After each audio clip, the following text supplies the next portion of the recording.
Ketemu lagi di Sekolah Politik Jalanan Latifah.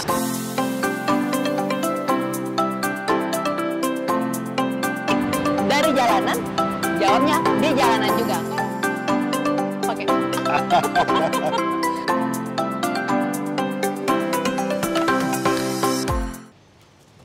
Halo teman-teman hebat, kakak-kakak hebat. Sudah ketemu lagi kita di Sekolah Politik Jalanan Latifah, SPJL, episode kali ini. Bagaimana dengan episode-episode yang lalu? Suka nggak? Kalau suka, tulis dulu ya komennya sekarang di bawah ini. Supaya saya tahu apa aja sih yang kakak-kakak suka dengan SPJL. Dan bagaimana SPJL bisa memperbaiki diri supaya lebih oke lagi. Nah, saya langsung aja ke pertanyaan pertama dari Iksan. Kenalin, saya Iksan. Saya ingin bertanya, apakah untuk partai-partai yang baru akan mendapatkan kursi untuk pemilu pertamanya? Belum tentu. Pertanyaan ini cantik banget ya. Nah, saya mau kasih tahu kalau semua partai yang baru aja maju ke dalam pemilihan umum belum tentu langsung mendapatkan kursi. Tapi ada saja yang langsung mendapatkan kursi. Sebagai contoh, Partai Nasdem pertama kali running atau mengikuti pemilunya itu di tahun 2014 dan langsung mendapatkan 36 kursi DPR RI untuk se-Indonesia ini. Jadi Partai Nasdem salah satu contoh partai yang begitu mengikuti pemilu langsung mendapatkan kursi. Namun ada partai lain yang warna baju seragamnya itu merah dan juga putih yang mengikuti pemilu pertama kali di tahun 2019 dan tidak mendapatkan kursi parlemen di DPR RI. Meskipun begitu, kita bisa melihat ada ukuran mendapatkan kursi di nasional ataupun di provinsi, kota, dan kabupaten. Tetapi kembali lagi, apakah partai baru memastikan akan mendapatkan kursi? Belum tentu. Tentu apa yang diperjuangkan partai tersebut dan strategi yang diatur oleh partainya dan segala pengurusnya, itulah yang membuat partai tersebut bisa mendapatkan kepercayaan masyarakat dan menjadikan partai ini wakil rakyat di parlemen di Senayan. Pertanyaan selanjutnya dari Iksan. Terus yang kedua, kalau ada kader yang berbuat salah, apakah partainya masih tetap ngebela atau gimana?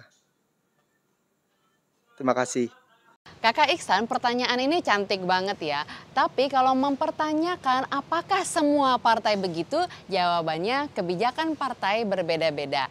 Nah, saya bisa bilang ya, untuk beberapa kasus, misalnya contoh tindak pidana korupsi di Indonesia ini. Kalau di Partai Nasdem, setiap orang yang sudah masuk ke dalam Partai Nasdem menjadi pengurusnya harus menandatangani fakta integritas untuk tidak melakukan korupsi.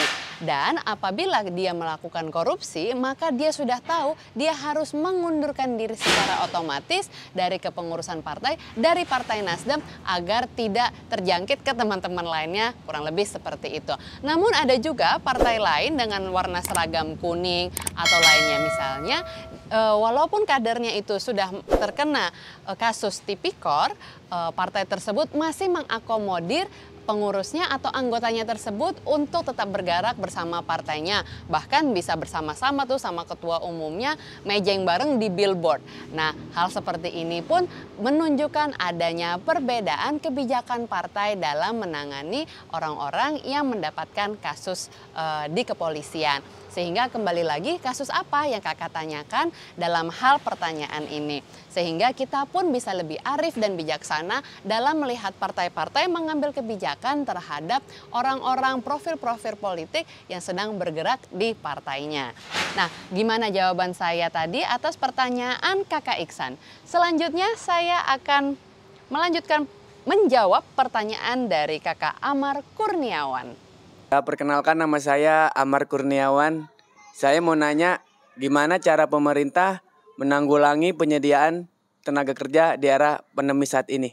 Kakak Amar, pemerintah melakukan banyak hal supaya bisa menanggulangi masalah tenaga kerja di Republik ini semenjak COVID-19 berlangsung. Tapi tentu saja nggak dari masa COVID-19 ya, tetapi lebih setiap waktu pemerintah melakukan strategi-strategi, menetapkan program-program agar bisa dimanfaatkan oleh masyarakat. Nah, salah satunya melihat tantangan Indonesia ke depan, pemerintah itu tahu banget kalau di Indonesia membutuhkan banyak sekali talenta digital.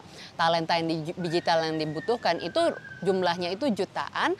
Nah, di sini pemerintah seperti Kementerian Komunikasi dan Informatika Republik Indonesia memberikan beasiswa pelatihan Digital Talent Scholarship agar anak-anak muda Indonesia, ibu-ibu, remaja itu semuanya bisa mendapatkan pelatihan mengenai digitalisasi untuk meningkatkan skill agar bisa masuk ke dunia digital. Dan di situ tentu berimbas pada memenuhi kebutuhan talenta digital di Indonesia. Nah, teman-teman yang mengikuti vlog saya pasti familiar banget, saya beberapa kali mengikuti acara agendanya Digital Talent Scholarship Kominfo yang program dari Balitbank Kominfo RI.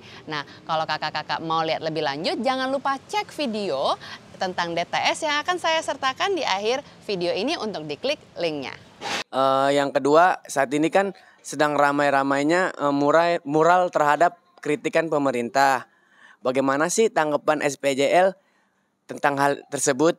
Terima kasih. Kakak-kakak hebat, melihat mural kita harus tahu bahwa setiap orang punya caranya sendiri mengekspresikan pemikirannya. Ada yang secara tertulis, ada yang diketik pakai jempol, ada juga yang menggambarkannya di dinding. Sehingga kita tentu harus menghormati cara setiap orang berekspresi. Namun kita pun harus menghormati cara orang lain menanggapi ekspresi kita tersebut.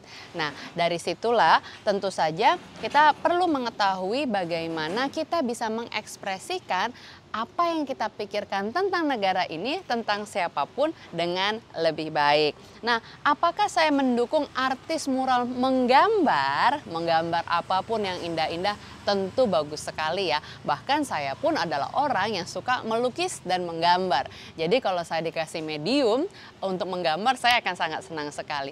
Tetapi apakah saya mendukung seniman mengkritik pemerintah di tempat-tempat yang tidak diperbolehkan demi juga tatanan wilayah? Tentu itu perlu dipikirkan ulang, karena kita perlu tahu bahwa yang melihat belum tentu juga sama-sama bisa memberikan solusi atas kegundahan yang dimiliki oleh seniman tersebut. Sehingga tentu saja saya sangat-sangat menyarankan agar teman-teman seniman bisa berbicara dengan anggota legislatif dari wilayahnya untuk menyuarakan aspirasinya agar didengar oleh pemerintah. Memang akan ada yang menjawab dan mengatakan, merespon seperti ini. Ah Kak, tapi kan mereka nggak mau merespon. Enggak kok, saya tahu banyak sekali rekan-rekan saya di partai politik yang merespon apa yang menjadi keluhan aspirasi masyarakat di wilayahnya, dan itu disuarakan ke pemerintah.